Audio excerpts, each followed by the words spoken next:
Sí, reales yo para... creo que es un paso muy importante porque este fue el argumento que durante décadas, particularmente el sector privado y en gran medida en los últimos gobiernos, utilizaron para impedir el incremento del salario.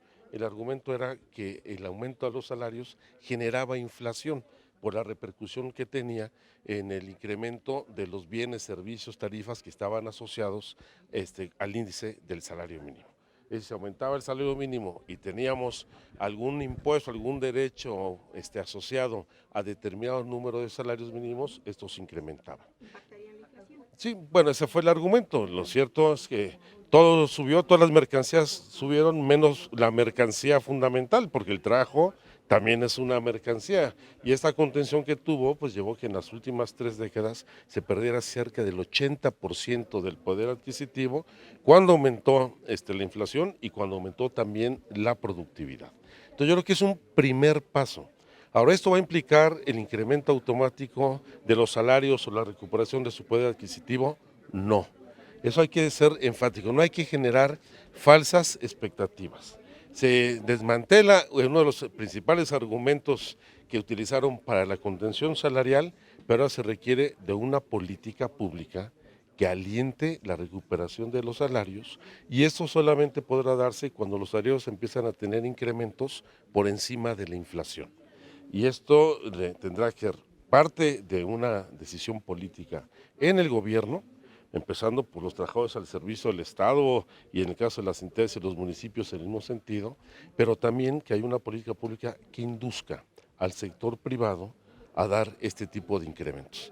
Yo lo veo también difícil, más aún cuando el principal resultado de la reforma laboral fue no solamente la desregulación de la relación entre los patrones y los trabajadores, sino la pérdida de derechos fundamentales como el derecho a la jornada laboral de 8 horas, en donde se puede contratar por día, por hora, por semana, por mes, a prueba, por capacitación, a contrato, y al mismo tiempo se pierde todos los derechos fundamentales, que es el derecho a la estabilidad y la permanencia en el empleo, con lo cual, sumado a la subcontratación, pues estamos en un proceso de precarización del trabajo que continuará con el deterioro del salario en nuestro país. Entonces, mientras no hay una rectificación en materia de políticas públicas para recuperar en términos reales el salario, pues la desindexación es una buena señal, pero no implica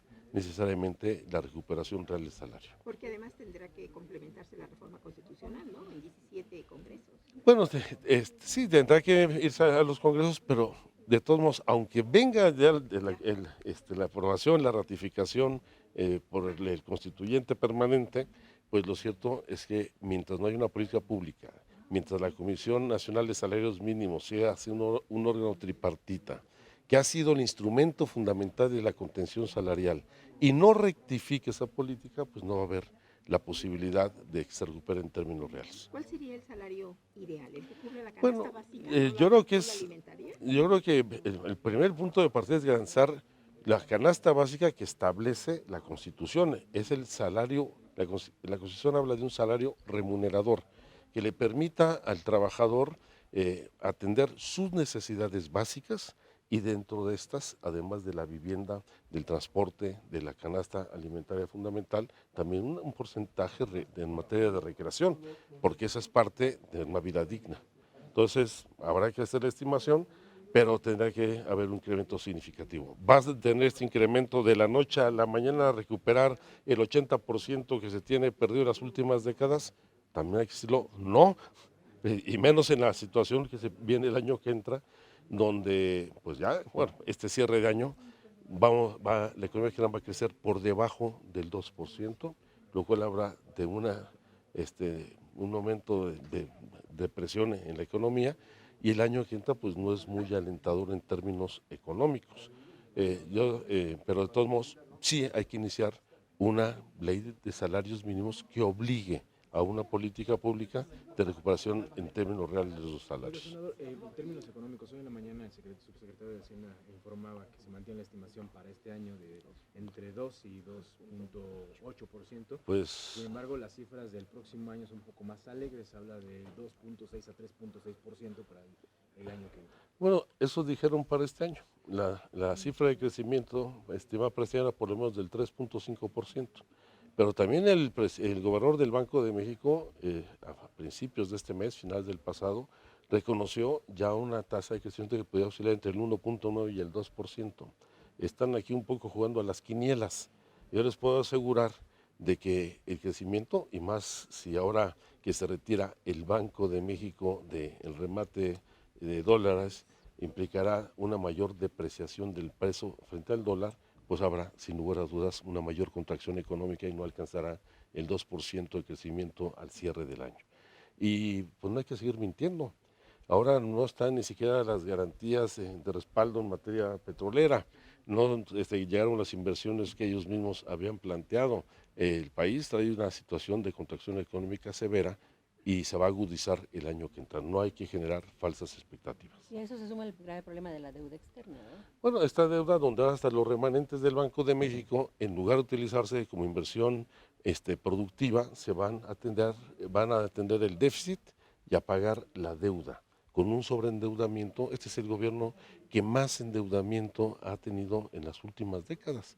Entonces, un presupuesto restringido, que no hubo presupuesto base cero, donde siguen los recortes fundamentalmente en programas sociales y todo lo que es inversión productiva, 70,000 millones de pesos ahí bailando con lo que es el reparto que se hicieron entre los grupos parlamentarios y los diputados, lo cual sigue siendo una vergüenza, y no hay certeza en realidad de a dónde se van a canalizar las inversiones.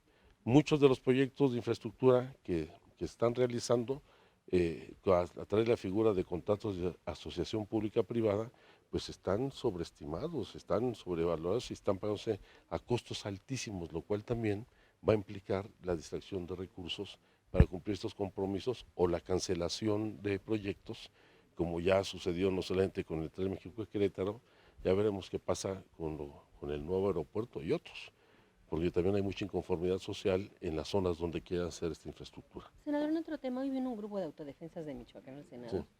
¿Usted lo recibió? No. Bueno, vinieron a pedir específicamente que se legisle esa iniciativa que por ahí presentó Javier Corral para... Sí, la evaluamos, incluso yo la suscribí, lo de la amnistía. Sí.